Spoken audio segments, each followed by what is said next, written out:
Welcome to Sarhad Yunani Tibia Medical College.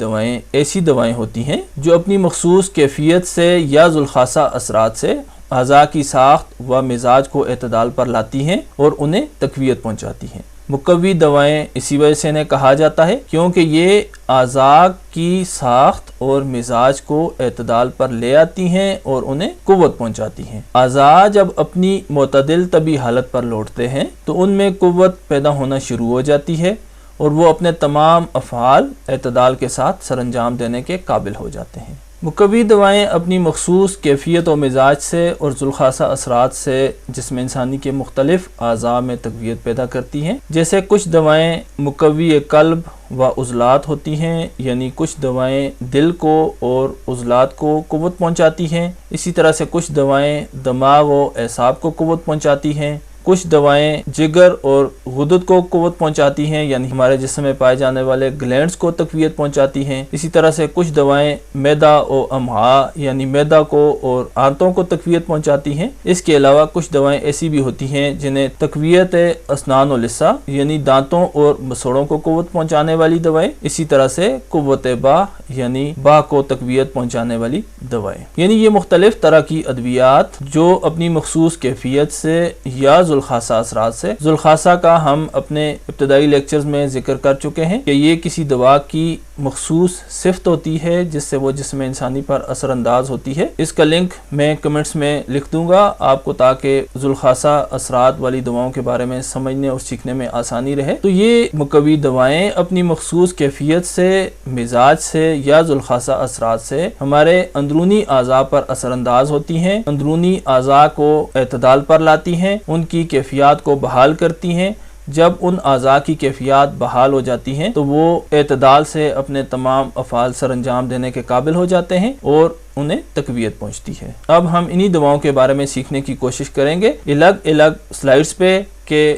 دل کو تقویت پہنچانے والی دوائیں کون سی ہوتی ہیں، دماغ و اعصاب کو تقویت پہنچانے والی دوائیں کون سی ہوتی ہیں، جگر و غدد کو تقویت پہنچانے والی دوائیں کون سی ہوتی ہیں، اسی طرح سے معدہ و امعاء کو تقویت پہنچانے والی دوائیں کون سی ہوتی ہیں۔ دماغ و اعصاب کی کمزوری کو رفع کرتی ہیں، دماغ و اعصاب میں تحریک و تیزی پیدا کرتی ہیں اور انہیں تقویت پہنچاتی ہیں۔ اسی وجہ سے انہیں مقوی اعصاب و دماغ دوائیں کہا جاتا ہے۔ چونکہ دماغ و اعصاب کی ساخت و بناوٹ ایک جیسی ہوتی ہے اس لیے ان کی تقویت کے لیے استعمال ہونے والی دوائیں بھی ایک ہی طرح کی ہوتی ہیں۔ ان دواؤں میں مغز بادام، مغز فندق، گاؤ زبان، مغز تخم کدو، مغز اخروٹ، پنبہ دانہ، کشنیز، موسلی سفید، تل سفید، برمی بوٹی، کافور، اس کے علاوہ دودھ، نکرا یعنی چاندی اور دیگر مغزیات وغیرہ شامل ہیں۔ یہ جتنی بھی دوائیں آپ کو سکرین پر جن کی تصاویر دکھائی ہیں یا جن کے آپ کو نام بتائے ہیں یہ مقوی دماغ و اعصاب دوائیں ہیں۔ جب ہمارے دماغ و اعصاب کمزور ہو رہے ہوں، انہیں تقویت پہنچانے کی ضرورت ہو تو یہ دوائیں استعمال میں لائی جاتی ہیں۔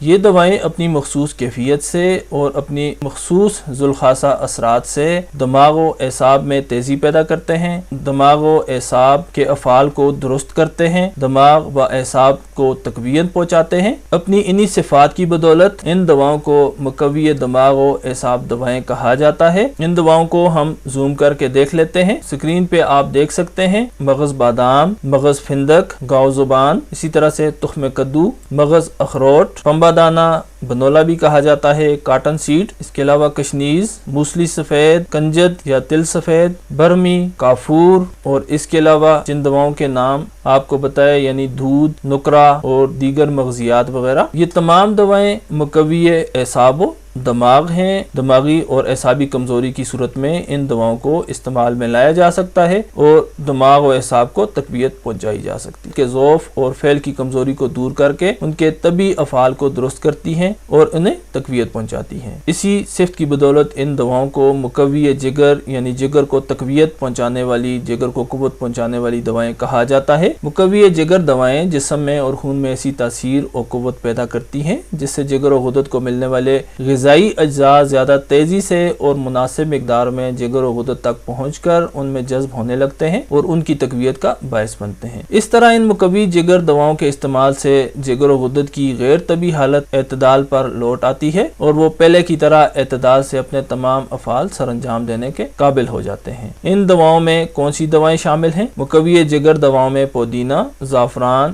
سنبل الطیب یعنی بالچھاڑ، افسنتین، کرنفل جسے لونگ کہتے ہیں، زراون مدہرج، کست شیریں، اجواہن، تیز پات، اکرکرہ اور اس کے علاوہ کشتہ سونا وغیرہ شامل ہیں۔ یہ تمام دوائیں جن کا ذکر آپ کے سامنے ہم نے کیا اور جن کی تصاویر آپ کو سامنے سلائیڈ پر نظر آ رہی ہیں، جب جگر میں ضعف ہو، جگر اپنے طبی افعال کو درست طریقے سے نہ سر انجام دے پا رہا ہو، جگر اور دیگر ہمارے جسم میں پائے جانے والے غدد میں کمزوری کی کیفیت ہو، ان کے افعال غیر طبی صورت اختیار کر چکے ہوں، ان میں ضعف ہو، ان میں کمزوری ہو، تو یہ تمام دوائیں استعمال میں لا کر جگر اور غدد میں تقویت، تیزی اور قوت پیدا کی جا سکتی ہے۔ ان دواؤں کے استعمال سے ہمارا جگر اور ہمارے جسم میں پائے جانے والے دیگر تمام گلینڈز یعنی غدد اپنے طبی افعال درست طریقے سے سر انجام دینے کے قابل ہو جاتے ہیں۔ یہ مرکب صورت میں بھی استعمال کی جا سکتی ہیں، یعنی ایک سے زیادہ دواؤں کو مرکب بنا کر بھی استعمال میں لایا جا سکتا ہے۔ یہ مفرد صورت میں یعنی کوئی ایک اکیلی دوا بھی استعمال میں لائی جا سکتی ہے۔ ان میں سے زیادہ تر دوائیں جیسا کہ لونگ،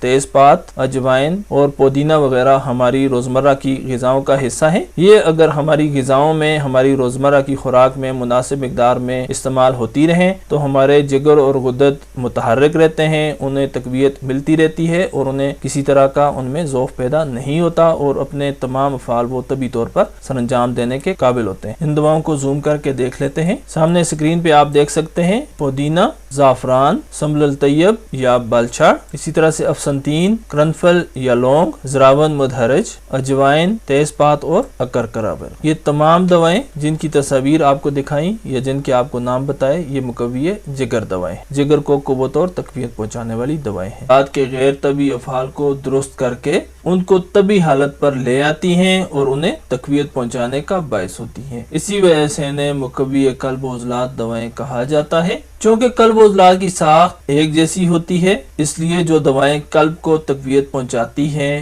وہی دوائیں دیگر عضلات کو بھی تقویت پہنچاتی ہیں۔ یہ دوائیں جسم میں ایسی کیفیت اور مزاج پیدا کرتی ہیں جس کے باعث قلب و عضلات کو تحریک ملتی ہے اور ان میں قوت پیدا ہوتی ہے۔ ان دواؤں کی مثال میں مرجان، مروارید، یاقوت، زہرمورہ، فولاد، کشتہ یشب، آملہ، لونگ، جدوار، جائفل، دارچینی، درونج اکربی، اس کے علاوہ بسود، کورباشمی، انار اور گوشت وغیرہ۔ یہ آپ کو سامنے جن دواؤں کی تصاویر دکھائی گئی ہیں ان میں سے کچھ سٹونز ہیں جن کو استعمال سے پہلے کشتہ کیا جاتا ہے، مناسب ادویہ کے ساتھ ان کی کشتہ سازی کے عمل سے گزارنے کے بعد قلیل مقدار میں انہیں استعمال میں لایا جاتا ہے، جبکہ جو ہربز ہیں جن کا آپ کے سامنے ذکر کیا، یہ دوائیں بھی مفرد یا مرکب صورت میں قلب کو تقویت پہنچانے کے لیے استعمال میں لائی جاتی ہیں۔ جب دل میں یعنی قلب میں یا ہمارے عضلات میں کمزوری پیدا ہو گئی ہو، قلب کی کمزوری کے باعث